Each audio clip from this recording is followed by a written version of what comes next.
What is going on guys, MJ2005 Gundam here, and today I'm going to be reviewing the high-grade Zowort Heavy from Gundam, The Witch from Mercury. A Zowort variant with a further enhanced lightweight structure and propulsion power, it can withstand Earth's harsh conditions while maintaining flight stability, even when kitted out with its own heavy weaponry. The high-grade Zowort Heavy is made up of the same 5 runners from the original kit, except that it features different colors and extensions, and of course, no stickers. That being said, despite the added armor and new weapons, there really isn't much different to the build apart from the army green pieces adding another color of plastic to watch out for nubs on top of the black and dark blue. Otherwise, it's generally the same build as the high-grade Zowort, so if you would like details for this kit, please check out the original review first.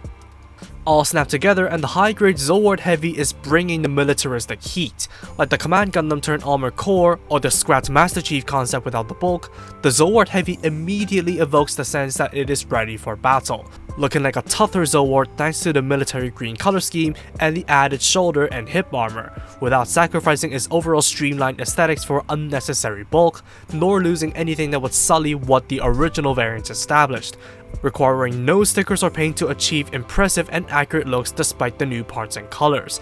Panel lining is also not essential due to the dark coloration, and thanks to the kit possessing the correct proportions and sculpting, it is just as good to go as the original right out of the box.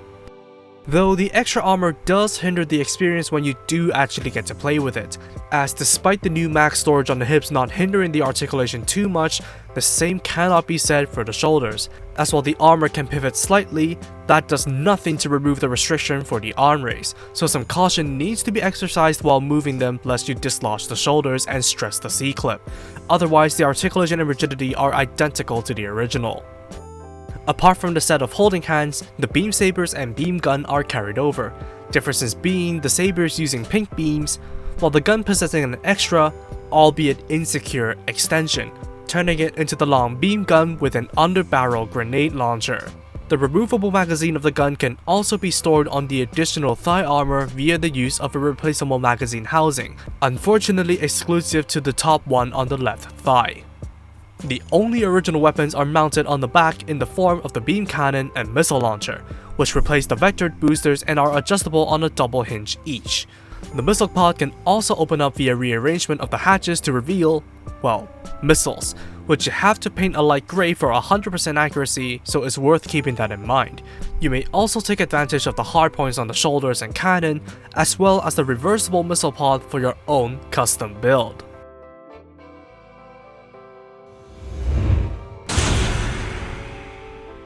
Some may say that the original high-grade Zowort is lacking in terms of features, especially without the Tickbalang. I would beckon the question whether more is actually more.